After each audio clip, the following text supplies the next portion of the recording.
Bonjour. Alors, comme l'a dit Christine, je vais essentiellement me focaliser sur la partie opérationnelle du projet. Donc, pour résumer, on a eu dans le projet MOCA, il faut avoir en tête qu'on a eu, on a différentes phases qui sont en cours et l'ensemble des cabinets n'ont pas commencé tous à une même date. Donc, ça veut dire que certains cabinets sont encore en phase d'implantation et puis d'autres en phase de fonctionnement.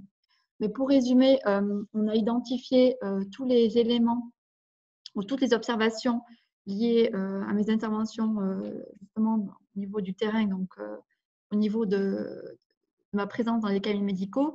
Et puis, on a tenu déjà dans la phase pré-implantation de déjà semer ces notions d'interprofessionnalité.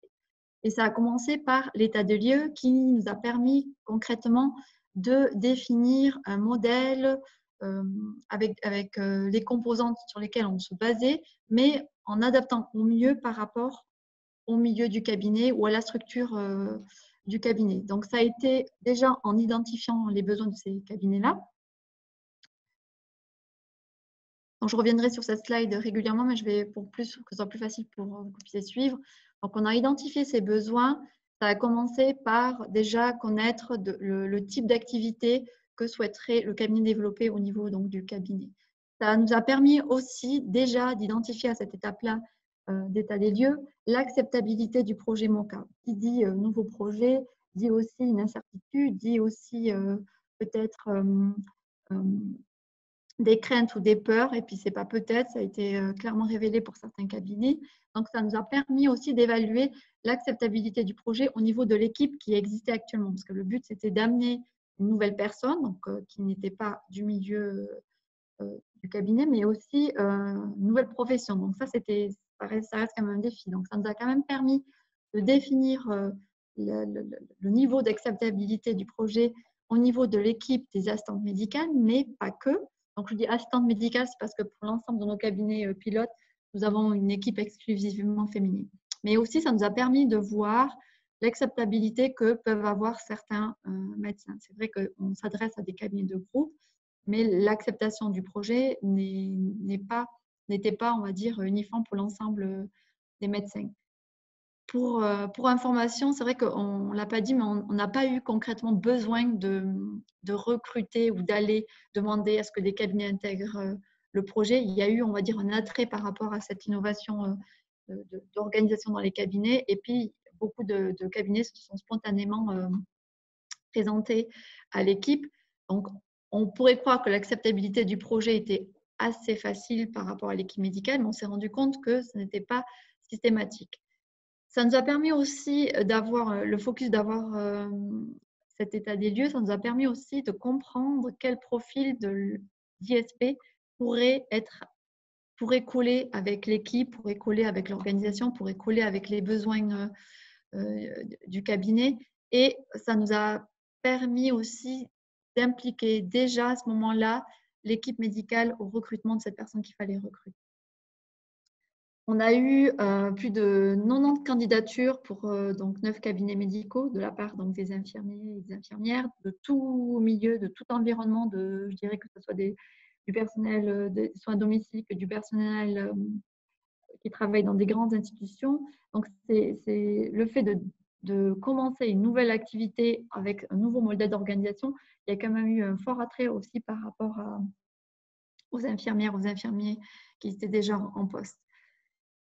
Ça nous a permis aussi de définir une formation de base pour expliquer qu'est-ce qu'on entendait par un nouveau modèle d'organisation, comment on imagine que ce trinôme pourrait fonctionner. Donc, on reste sur des grandes lignes, puisque le but, c'est que chaque cabinet s'en imprègne, se l'approprie et puisse aussi définir ces notions d'interpro d'une manière personnalisée.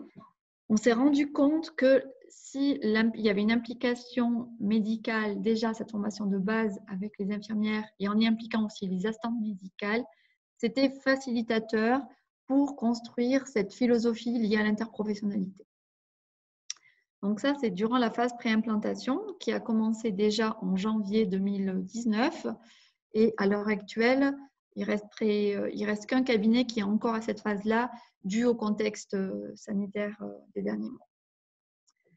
Par rapport à la phase d'implantation, qui consiste à introduire les modèles, les composantes du modèle, c'est ce que vous a expliqué Christine, qui sont liées à l'affiliation, qui sont liées aussi au suivi de patients chroniques avec un plan de soins qui pourrait être partagé.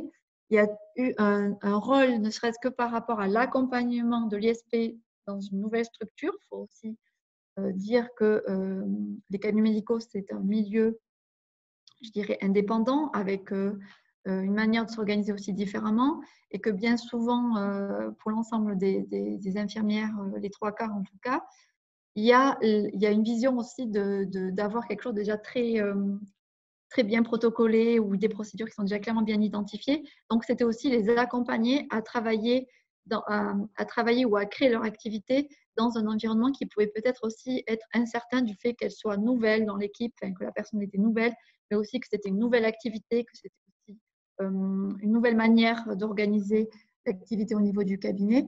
Donc, il y a eu tout ce travail-là d'accompagnement, mais également aussi au niveau de l'appropriation. On parle là effectivement de l'autonomie, donc développement de l'autonomie. Donc, l'ISP travaille sous la responsabilité du médecin, mais il faut développer justement cette autonomie avec des liens de confiance que le médecin doit développer avec l'ISP, mais aussi que l'ISP doit développer aussi avec l'équipe pour qu'on lui adresse aussi des patients plus facilement. Il y a aussi le fait que MOCA souhaite développer une nouvelle activité. Le but, ce n'est pas de continuer à faire ce qu'on faisait déjà avant, c'est de développer une nouvelle activité pour qu'on puisse prendre en charge justement cette patientèle qui serait moyennement complexe.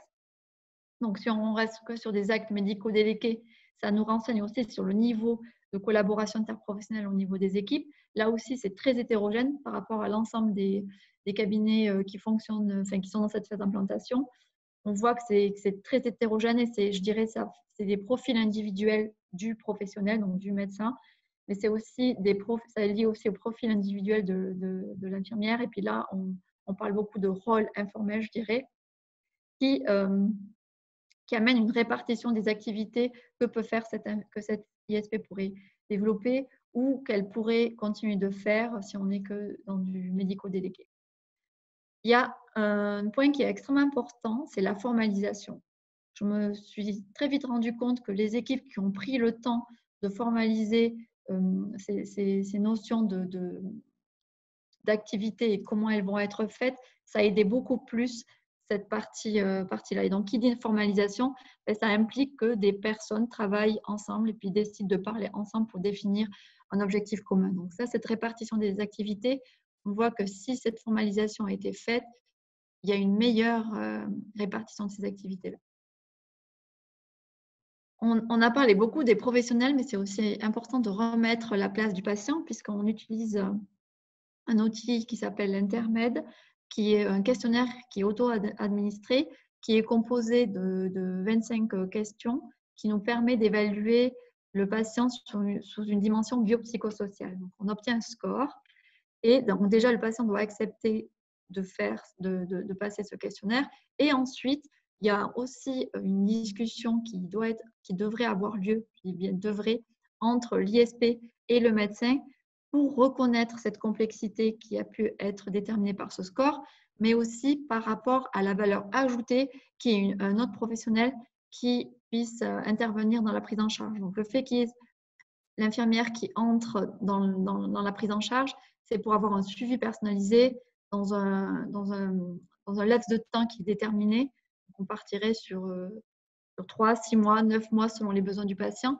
Mais là encore, sans l'outil à lui seul, il va donner un score, mais ne va pas, s'il n'y a pas cette interprofessionnalité qui est développée au niveau du terrain, ça a très peu d'impact. Donc, tout ça pour dire que l'outil en lui-même va pouvoir nous donner une information sur la complexité du patient, qui est donc estimée par lui-même, mais que ça nécessite de prendre du temps pour pouvoir discuter du type d'activité que va développer ou le type de suivi que pourrait offrir l'ISP aux patients. Quand je dis temps, on pense aussi en termes, parce qu'on a parlé de défis financiers, de comment on peut le facturer. La réalité aussi, c'est que le système de facturation actuel est un obstacle à l'interprofessionnalité, tout ce qui est ces activités liées de temps pour discuter. Si on part sur une facturation infirmière sur OPAS, il n'y a pas de temps pour valoriser cette activité-là. Et pour le temps médical, il y a cette facturation sur TARMED, mais il est limité par tranche d'âge, aussi par trimestre. Ils peuvent donc, en clair, le système en tout cas de financement n'est pas en faveur de cette interprofessionnalité au niveau du cabinet. Un autre élément central qui est important, c'est l'utilisation d'un plan de soins qui est partagé au niveau d'équipe, mais aussi avec le patient. Alors, il y a aussi le fait que le patient comprenne l'intérêt d'avoir ce plan de soins partagé en définissant un objectif avec lui-même. Donc, c'est le travail que va faire l'infirmière ou l'infirmier avec le patient. Il y a aussi à la base, pour aider le travail justement de cette ISP, c'est de dire par rapport à cette situation-là et un indice de complexité, comment on va définir un objectif soignant. Donc là aussi, ça demande du temps pour définir cet objectif. Il y a également aussi la possibilité pour d'autres professionnels comme les assistantes médicales de pouvoir y apposer des transmissions écrites qui peuvent faire partie de la prise en charge, et donc cet outil faciliterait aussi ce travail interprofessionnel. Pour le moment, ce plan de soins, il est sur un fichier Excel qui est, je dirais, annexé au dossier patient. Dans l'idéal, si on imaginait une pérennisation de ce type d'activité, c'est qu'il soit directement inclus dans le dossier patient. Donc ça, c'était pour la phase implantation. Alors pour la phase fonctionnement, donc c'est très hétérogène selon les cabinets. Je pourrais vous dire que sur les 9 cabinets, on en a encore la moitié qui sont encore dans l'implantation et puis d'autres qui commencent maintenant à être dans cette phase de fonctionnement. On peut voir des activités qui sont développées de l'ISP qui sont très différentes, qui varient selon les rôles, les responsabilités. Dans certains endroits, il y a une réponse soutenue de l'ISP au niveau des urgences, mais il y a également aussi un rôle clé au niveau de la prévention. Je ne l'ai pas cité, mais ça peut être aussi un rôle en tant que référence au niveau de l'hygiène, au niveau du cabinet médical. Donc, le fait de définir ces rôles et responsabilités facilite beaucoup plus ce fonctionnement-là. Il y a également aussi le souhait de notre part, c'est de créer une communauté des pratiques. Et cette communauté des pratiques, elle est constituée de X professionnels issus des cabinets. Ce que l'on souhaite, c'est avoir une plateforme d'échange, que ce soit au niveau interprofessionnel, mais pas que, en intra, ça peut aussi nourrir l'interprofessionnalité. Et tout cela en mettant en place une plateforme qui est sous forme de Moodle, mais c'est aussi d'organiser des séances avec des thématiques précises. Donc, on est au début de cette création de communauté des pratiques. Puisque, comme je vous l'ai dit tout à l'heure, les cabinets ont intégré au fur et à mesure, avec parfois des décalages de 6 mois entre les premiers cabinets et puis les suivants. Et je finirai par rapport au soutien que l'on souhaite y mettre. C'est tout ce qui est lié à l'évidence best practice. On est bien conscient que les infirmières, enfin les ISP n'ont pas le temps de chercher certaines informations, de trouver des recommandations. Donc nous, on apporterait je dirais, ce soutien-là pour éviter justement que ça se multiplie et puis qu'on ait des choses qui soient créées alors qu'elles existeraient déjà, d'autant plus qu'on travaille donc avec Unisanté, avec aussi beaucoup de choses qui sont réalisées en interne au niveau donc de la prévention, par exemple, ou de la promotion. Alors, pour résumer, les éléments facilitateurs jusqu'à présent que l'on a pu observer, c'est le fait d'impliquer les cabinets dès le départ, donc au niveau du processus de recrutement, puisque les entretiens ont lieu au cabinet avec un médecin référent du projet, mais aussi on y a introduit des visites d'immersion pour justement dépister. Et puis ça, c'est quelque chose que je ne l'ai pas mis, mais qu'on ne s'est pas arrêté sur des compétences purement techniques, mais on a fait aussi appel à tout ce qui était des compétences relationnelles que l'on aurait pu observer ou lire à travers, en tout cas, la démotivation que l'on a pu aussi entendre lors des interviews avec les candidats. Il y a aussi l'implication médicale dès le départ. Donc, on se rend bien compte que les cabinets qui fonctionnent mieux aujourd'hui sont des cabinets qui ont décidé d'y mettre ou de s'impliquer dès le départ dans la formation, qui a facilité l'intégration de l'ISP au niveau de leur organisation. Mais aussi, on sait que les compétences relationnelles, si elles sont déjà très bien développées dans ces équipes, ça va être aussi facilitant, en tout cas, dans la démarche. Et aussi, lorsque les cabinets ont pris le temps de définir ses rôles et responsabilités au sein du trinôme, ça a apaisé certaines inquiétudes, ça permettait aussi de définir un champ d'application qui était beaucoup plus préventif dans, je dirais, la gestion de conflits que pourrait avoir ce type d'activité, en utilisant aussi un outil qui était partagé, accessible aux différents professionnels, et le fait aussi qu'on soutienne cette démarche-là. Quand on dit soutien, c'est aussi même par rapport à notre philosophie de notre équipe, puisque nous sommes nous-mêmes différents professionnels de la santé avec différents parcours, pas que des professionnels, je dirais, du paramédical, on a du médical, mais on a aussi du social, enfin des sciences humaines, pardon. Et ça, je trouve que on est quand même en parfaite cohérence aussi avec ce qu'on souhaite aussi inculquer déjà dans les cabinets. Du fait aussi que c'est un projet qui est issu d'un partenariat aussi avec la santé publique. Mais il reste quand même des obstacles. Et ça, on sait que les cabinets, en tout cas, qui n'ont pas pris le temps de définir les rôles et les responsabilités, ce sont les cabinets qui aujourd'hui ont le plus de difficultés à travailler ou à développer cette activité-là. Il y a aussi lorsqu'il y a un manque d'acceptabilité d'une autre profession dans les équipes, c'est-à-dire que peur de ne pas facturer sur ta mère, ou peur que certaines de plus poser, par exemple, de voix veineuse pour les assistantes médicales, le fait de perdre quelque chose qui était acquis. Donc, ça peut créer, on va dire, un obstacle pour l'ISP qui peut avoir toutes les compétences d'interprofessionnalité, mais s'il y a un manque d'acceptabilité, il va falloir qu'elle fasse preuve de beaucoup plus de compétences relationnelles pour se faire accepter. Mais on peut aussi voir que ceux qui ont eu ces obstacles-là ont réussi quand même à un moment donné de passer à une étape supérieure, ce qui est aussi rassurant. Le fait aussi que certains cabinets ont un management directif, on sait que ce n'est pas quelque chose en faveur de ce type de développement d'organisation dans les équipes. Puis aussi, ça reste toujours un élément, c'est le manque de temps que pourraient avoir les équipes pour développer cette activité ou cette nouvelle façon de travailler ou une nouvelle activité. Alors, je vais y passer très rapidement, je suis désolée, il y a Christine qui me dit que je dois me dépêcher. Donc, je vous ai juste repris le parcours que pourrait avoir un patient quand il arrive au niveau du cabinet, au moment où il est accueilli par l'assistant médical, jusqu'à ce qu'il ait donc un suivi, qui est un arrêt de suivi par rapport à le fait qu'il a un plan de soins. Donc, j'ai attiré l'attention à chaque fois où il y a des notions d'interprofessionnalité, ou en tout cas où on attire l'attention au cabinet pour qu'il définisse les rôles et les responsabilités. Nous, en aucun cas, on dit le rôle de telle personne, c'est de faire ci ou de faire ça, mais on encourage à ce qu'il fasse ce travail-là. Et on le fait comment?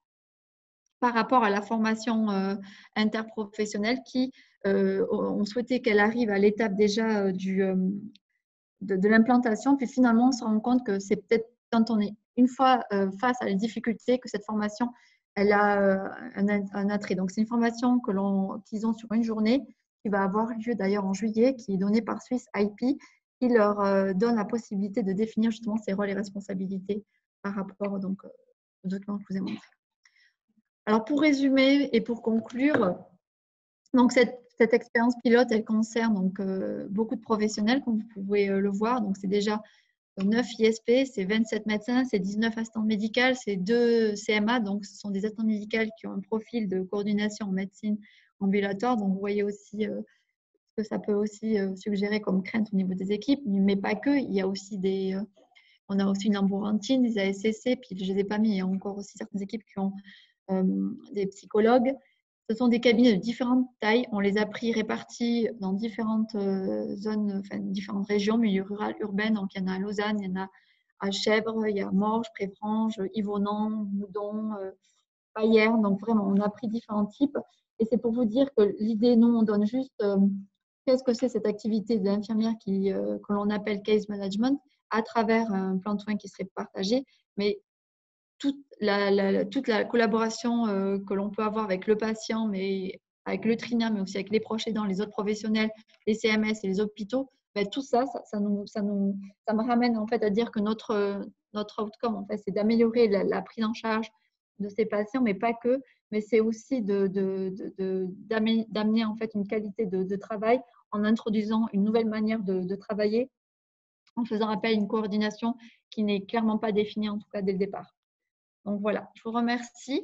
Je suis désolée si j'ai accéléré les dernières minutes. Je crois que c'est la partie question maintenant, c'est ça? Merci beaucoup. Donc effectivement, je laisse les quelques minutes qui restent aux personnes qui souhaitent poser des questions. Moi, je vais rajouter juste un mot pour finir cette présentation par rapport à cette série de colloques sur interprofessionnalité, et satisfaction. Alors, c'est vrai que ce n'est pas l'objectif premier du projet. Néanmoins, l'interprofessionnalité, effectivement, c'est un des processus par lesquels on passe pour aboutir, pour atteindre nos objectifs. Et puis, il se trouve que la satisfaction des équipes est aussi un de nos objectifs. Donc, on vous parle de l'un de l'autre. On ne l'a pas forcément mis en lien pour l'instant, mais on aura des éléments qui pourront faire qu'on le mettrait en lien. Si on regarde les chats, comment l'arrivée des infirmières praticiennes spécialisées dans le paysage sanitaire vaudois va influencer le projet? Alors ça, c'est une question assez récurrente. Effectivement, il y a ces formations nouvelles qui arrivent un petit peu sur le marché. Pour l'instant, il y a très peu d'infirmières formées sur ces spécificités-là. Néanmoins, en fait, la formation correspond plus, et les débouchés d'ailleurs aussi, correspondent plus à un milieu hospitalier et donc à l'utilisation d'infirmières pratiques avancées, de pratiques avancées dans le milieu hospitalier. Ce n'est pas strictement adapté à la médecine de famille. Et du coup, en plus, les volets sont très petites pour l'instant. Donc, nous, on n'est pas du tout parti, par exemple, pour le recrutement sur ce vivier-là. Et puis, on a plutôt en tête d'essayer de développer une formation qui serait plus spécifique pour la médecine de famille. Je sais pas si ça répond en partie à la question. À ce stade, quelle formation spécifique est imaginée pour l'ISP? Alors, je vais peut-être dire deux mots, puis peut-être Fatima, c'est un peu le domaine aussi de Fatima. On est en train d'y travailler, effectivement. On est en train surtout de faire remonter les besoins du terrain. Nous, on a un certain nombre d'idées aussi sur à la fois des formations thématiques, mais aussi des formations généralistes sur des démarches d'éducation thérapeutique, d'entretien motivationnel, etc. On va essayer de faire converger les demandes qui remontent du terrain et puis ce qu'on nous, on a en tête et proposer un petit peu un cahier des charges par rapport à ça. Oui, dans votre profil, c'est vrai qu'à ce stade-là, de là à dire qu'il faut une formation spécifique, ça serait très difficile à dire puisque vu que les activités de l'ISP sont définies par rapport aux besoins du cabinet, on se rend compte que parfois c'est plus lié à la santé, je dirais, mentale. Dans d'autres endroits, c'est beaucoup plus axé sur la prévention. D'autres, c'est beaucoup plus de la coordination vraiment pour des patients qui sont moyennement complexes, voire très complexes, mais qu'il faut renforcer. Donc, je pense d'avoir une formation, à l'heure actuelle, comme l'a dit Christine, on évalue les besoins qui émaneraient du terrain pour, je dirais, équiper les ISP pour le reste de durée pour la durée du projet qui resterait, mais d'avoir une formation spécifique, c'est encore, je pense, à construire et puis à consolider avec les prochains mois, en tout cas, ou la prochaine année qui arrive. Un projet en parallèle, cette formation spécifique. Pour l'instant, on utilise justement ce pilote pour faire remonter les besoins. Et puis, on va essayer de développer en même temps voilà, cette formation. Là, il y a beaucoup de besoins, beaucoup de demandes qui remontent du terrain parce que aussi, justement, parce que nos infirmières viennent de milieux différents. Il y en a qui viennent de l'urgence, il y en a qui viennent du soin à domicile. Et du coup, chacun arrive avec son background. On essaye plutôt d'homogénéiser et puis de répondre aux besoins par rapport à la patiente. Après, ça nous permettra de réfléchir plus en profondeur pour une formation spécifique et qui sera donnée du coup, pour tout le monde. Voilà. Je rajouterais juste par rapport à la thématique, le fait d'intégrer aussi l'interprofessionnalité dès la formation que l'on pourrait aussi offrir. Si on parle par exemple de prévention, on ne veut pas que ça soit adressé qu'à un public d'ISP ou un public d'AM ou un public médical. C'est d'avoir aussi cette vision d'interprofessionnalité au niveau de la formation qu'on aimerait développer aussi. Et pour l'évaluation, c'est une évaluation, c'est de chez nous, interne. C'est nous qui avons fait le protocole d'évaluation et puis c'est nous qui évaluons. Alors, c'est séparé. Par exemple, Fatima Pour tout ce qui est quali, il ne va pas faire les entretiens, etc. On essaye après de ne pas impliquer les gens qui ont été trop présents dans la mise en œuvre des choses sur le terrain. Voilà, mais toute la batterie d'indicateurs que les ISP renseignent, donc ça, c'est nous qui avons développé au démarrage du projet cette évaluation. C'est tout dans la liste des questions écrites. Oui, a priori, il n'y a plus de questions, donc je propose qu'on termine ici. Donc, je vous remercie encore une fois d'avoir pris le temps de présenter le projet aujourd'hui. Et puis, je vous souhaite toutes et tous une très bonne journée.